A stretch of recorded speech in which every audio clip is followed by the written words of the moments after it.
majina naitwa Boss Maidula, mimi ni MCA Masimba wote.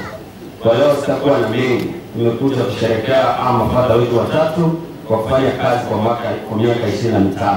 We want to applaud you, we want to thank you, and we want to wish you well. Mwisho kabisa, kwa sababu tuko kanisani, ni vizuri tunaomba mambo ya maombi na Mungu hujibu maombi, na sisi wote tunaomba Mungu. Lakini wandwani ndwaki zi county, ekala kwa ile county mboyele, hakuna mondo ndio ngunda marua. Ngao kanando mwewe. Ona yote ndio vile kuyama ile county wandwani ndio. Tukile mtoto mmoja. Ngoto sana muda kwa dada ndio tena sababu twende.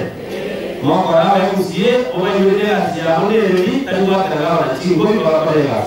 Vile wenzetu wanasema kwamba Kisii County Government kuna shida kubwa. Ni kweli tumeconfirm hiyo, na ile mambo tumekuwa tukilalamikia ni maneno ya implementation of the budget. Ile pesa tulipata kutoka national government na last financial year haikuwa utilized. Ilirudi karibu yote. This financial year tangu tupitishe mwezi wa sita hiyo pesa ikichagushwa. Ile budget tulipitisha ilibadilishwa.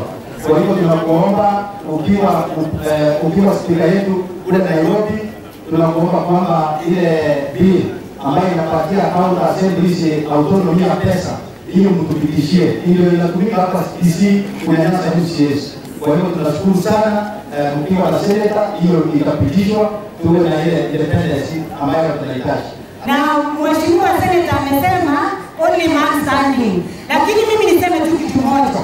Kaunti yetu inahitaji maombi, na sisi kama wamama lazima tusimame tuseme kaunti yetu iombewe, sababu inaenda mtoni. Asante sana na mbarikiwe. Kaunti yetu tuko na shida ya pending bills.